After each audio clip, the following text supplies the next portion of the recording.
ہمیں نبی کریم صلی اللہ علیہ وسلم نے کچھ اذکار سکھائے ہیں, کچھ ذکر سکھایا ہے اللہ کا, جو ان ایول فورسز کو دور کرنے کے لیے. ہماری لائف میں کبھی کبھار چیزیں میس اپ ہو جاتی ہیں, اس لیے ہو جاتی ہیں کیونکہ ہمارے ساتھ کوئی نیگیٹو فورسز اٹیچڈ ہوتی ہیں, یعنی جنات وغیرہ جو ہیں ہمیں ہارم کرنا چاہ رہے ہوتے ہیں. اس کی بھی وجہ ہے کہ کیوں کرنا چاہ رہے ہوتے ہیں. تو فی الحال میں آپ کو یہ بتانا چاہ رہا ہوں کہ there are negative forces sometimes that are affecting us, whether physically, mentally, psychologically, emotionally اور اینی وچ وے. اور یہ اثرات جو ہیں یہ بڑے کبھی کبھار شدید ہو جاتے ہیں, بڑے ایکسٹریم ہو جاتے ہیں. ٹھیک ہے, ان میں سے ایک چیز جو ہے اس کو ہم کہتے ہیں slip paralysis. Slip paralysis. Slip paralysis اگر آپ کو نہ پتا ہو کیا ہوتا ہے, جن کو پتا ہے ان کو بہت اچھی طرح پتا ہے کیا ہوتا ہے, اور جن کو نہیں پتا میں بتا دیتا ہوں. سلیپ پیرالسس ایک ایسا پروسیس ہے جب آپ بستر پہ لیٹے ہوتے ہیں, سو رہے ہوتے ہیں, اور ایک دم سے آپ کو فیل ہوتا ہے جیسے آپ کی چھاتی کے اوپر ایک وزنی چیز بیٹھ گئی آ کے, اور آپ ہل نہیں سکتے. آپ کوشش کر رہے ہیں ہلنے کی, بٹ یو کینٹ موو. آپ کچھ بولنا چاہتے ہیں, آپ بول نہیں سکتے. You become paralysed in your own bed. You are awake but you can't move. اور کچھ ہی دیر کے بعد, مے بی کبھی کبھار آدھے گھنٹے بعد, 50 منٹ بعد, گھنٹے بعد, وہ چیز آپ کے سینے سے اٹھ جاتی ہے. یہ ڈفرنٹ کلچرز میں, ڈفرنٹ ٹریڈیشنز میں it was always associated to demons, to jinns. Psychologically اگر آپ بات کریں تو میں نے کئی سائیکولوجسٹ کی اس کے بارے میں ڈسکشنز دیکھی ہیں, پڑھی ہیں, سنی ہیں, اور وہ بیسکلی یہ کہتے ہیں واللہ عالم, وی ڈونٹ نو, اللہ کو بہتر پتا ہوگا, ہمیں نہیں پتا. تو کیا لگا رہے ہیں کہ یہ ہوگا وہ ہوگا, لیکن کہتے ہیں ہمیں سمجھ نہیں آتی یہ ہوتا کیا ہے. واٹ از دس اسٹیٹ کہ جہاں پہ ایک بندہ بستر میں لیٹا ہوا ہے اور پیرالائز ہو گیا عارضی طور پہ, ٹیمپرری پیرالائسس میں چلا گیا. We don't know any medical cause for this. Why is it happening, اس کی MRI کرا لیں, CT اسکین کرا لیں, everything is clear, what's going on. ہمیں پتہ ہے اسلامکلی کہ دس از بیسکلی شیاطین افیکٹنگ اے پرسن. اچھا, میں آپ کو ایک بھائی کا واقعہ سنا رہا ہوں جنہوں نے واؤچ کر کے یہ بات بتائی, اور میں خود بھی پرسنلی بہت لوگوں کو اس پہ ہیلپ بھی کر چکا ہوں, getting out of sleep paralysis. تو ان کو میں کہتا ہوں کہ آپ رات کو سونے سے پہلے اپنے اذکار پڑھا کریں. سب سے پہلے تو مغرب کی نماز کے بعد جو ہے نا ہمیں اذکار پڑھ لینے چاہیے شام کے.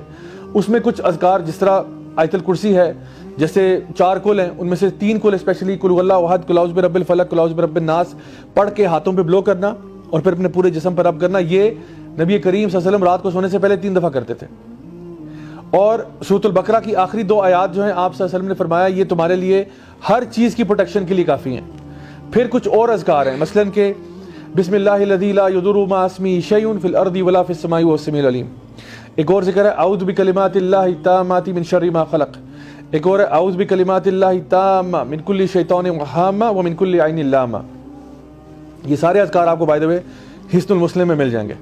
اللہم عافنی فی بدنی, اللہم عافنی فی سمعی, اللہم عافنی فی بصری, لا الہ الا انت. یعنی یہ وہ اذکار ہے کہ یا اللہ, ہم ہر چیز سے اللہ تعالیٰ کی پناہ بھی مانگ رہے ہیں, اپنے لیے عافیت بھی مانگ رہے ہیں کہ ہمیں اللہ تعالیٰ حفظ و امان میں رکھے. تو اس میں نظر بد کے لیے بھی ہے اور ہر طرح کے شر کے لیے بھی ہے. اور جس طرح ہم سورہ فلق اور ناس میں پڑھتے ہیں من شر الوسواس الخناس, ٹھیک ہے, الذی یوسوس فی صدور الناس من الجنۃ والناس, تو یہ اللہ تعالیٰ کی حفاظت میں ہم آ جاتے ہیں. سو جتنا زیادہ آپ نے اذکار کیے ہوتے ہیں اتنا زیادہ آپ اللہ تعالیٰ کی پروٹیکشن میں آتے ہیں. جن بھائی کا تذکرہ میں کر رہا تھا انہوں نے مجھے کہا کہ میں نے یہ ریپیٹیبل چیز دیکھی ہے, ریپیٹیبل, کہ جب میں رات کو سوتا تھا اور مجھے سلیپ پیرالسس میں ایکسپیرینس کرتا تھا تو کہتے ہیں جیسے ہی میں بولنا اپنے مطلب ہوش میں تھا اور میں موو نہیں کر سکتا, تو میں بڑی مشکلوں سے نا میں کہتا تھا اعوذ باللہ من الشیطان الرجیم, بولنا چاہ رہا ہوں لیکن مجھے کوئی بولنے نہیں دے رہا, اور میں زور لگاتا, بہت زور لگاتا, اعوذ باللہ, اور کہتا فائنلی جب میں بول لیتا تو وہ ایسے چیز ہٹ جاتی جیسے کہ بالکل ڈسپیئر ہو گئی. کہتے ہیں یا پھر کبھی کبھار میں اللہ لا الہ پڑھتا, اللہ, اور کہتے ہیں مجھے کوئی چیز روک رہی ہوتی, اللہ لا الہ, کہتے ہیں جیسے میں بولتا اللہ لا الہ الا هو الحی القیوم, اور ایک دم سے وہ چیز غائب ہو جائے. کہتے ہیں میں نے بار بار یہ کیا, بار بار یہ کیا, every single time it's worked, every single time. جن بردر کو میں نے ریکمینڈ کیا تھا وہ کہتے تھے مجھے رات کو نا میں سوتا ہوں تو مجھے پرابلم ہوتا ہے. ہم نے ان کو ریکمینڈ کیا کہ آپ نا صبح شام کے اذکار پڑھا کریں, شام کے اذکار خاص طور پہ. تو ان کا رات والا مسئلہ ٹھیک ہو گیا, الحمدللہ رات والا ٹھیک ہو گیا. لیکن پھر کیا ہوا, وہ کہتے ہیں فجر کی نماز کے بعد جب میں سوتا ہوں تب مجھے ہوتا ہے. تو میں نے کہا کہ نبی کریم صلی اللہ علیہ وسلم کی حدیث ہے کہ جب آپ رات کو سونے سے پہلے آیت الکرسی پڑھتے ہیں تو آپ کے بستر کے ساتھ ایک فرشتہ تعینات ہوتا ہے آپ کی حفاظت کے لیے, جو صبح فجر تک آپ کی حفاظت کرتا ہے. فجر کے بعد وہ چلا جاتا ہے. تو فجر کی نماز کے بعد آپ نماز پڑھ کے فوراً سے بستر میں گھس گئے, now you don't have any protection. تو نماز پڑھنے کے بعد اپنے اذکار کرنا ضروری ہے. تو الحمدللہ جب ان کو ریکمینڈ کیا تو یہ کرنے سے فائدہ ہوا, یعنی کہ رات کو ذکر کر لیا, صبح فجر کی نماز کے بعد یہ نہیں کیا کہ نماز پڑھ کے فوراً منہ سر لپیٹ کے سو گئے, ایسے نہیں, اذکار کیے اپنے صبح شام. اور جو میں نے حفاظت کی دعائیں بتائی ہیں خاص طور پہ یہ, یا پھر قل اللہ احد, قل اعوذ برب الفلق, قل اعوذ برب الناس پڑھا, ہاتھوں پہ بلو کیا ایسے کر کے, اور پورے جسم پہ ہاتھ رب کیے جہاں تک ہاتھ پہنچتے ہیں.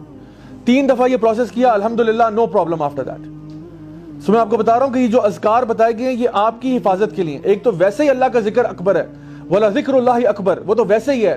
It is the best of deeds.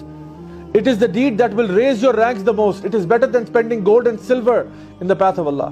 It is better than jihad fi sabilillah اللہ. وہ تو ویسے ہی ذکر کے فائدے ہیں اتنے سارے, لیکن سب سے بڑا ایک فائدہ یہ بھی ہے کہ آپ اللہ تعالیٰ کے حفظ و امان میں آ جاتے ہیں, آپ ہر قسم کے شر سے بچ جاتے ہیں. گاڑی میں قرآن رکھنے سے کچھ نہیں ہوتا, قرآن پڑھنے کے لیے نازل کیا گیا ہے, ڈیکوریشن پیس کے طور پہ نہیں ہے. لوگ کیا کرتے ہیں, تعویذ پہن لو, قرآن گاڑی میں رکھ لو, فلان جگہ پہ قرآن رکھ لو, اس سے کیا ہوگا؟ اللہ نے یہ جو ذکر اذکار بتائیں یہ پڑھنے کے لیے ہیں. یعنی اللہ تعالیٰ کہہ رہے ہیں ذکر کیا کرو, ذکر ٹانگا کرو. قرآن مجید میں کوئی آیت نہیں ہے ایسی, نبی کریم کی کوئی ایسی حدیث نہیں ہے کہ ذکر کو ٹانگ لیا کرو. ذکر کرنے کے لیے اللہ کو یاد کرنا, دل میں اللہ تعالیٰ کو یاد کرنا, اپنے دماغ میں اللہ کو یاد کرنا, منہ سے زبان سے اقرار کرنا, زبان سے کہنا اللہ اکبر اللہ اکبر. تو یہ ساری چیزیں, اور ان اذکار کے پھر خود بہت سارے فائدے ہیں. یعنی ایسے اذکار ہیں جو زمین و آسمان کو نیکیوں سے بھر دیتے ہیں. ایسے اذکار ہیں جو ہر دفعہ ذکر کرنے سے جنت میں ہمارے نام کا درخت لگ جاتا ہے.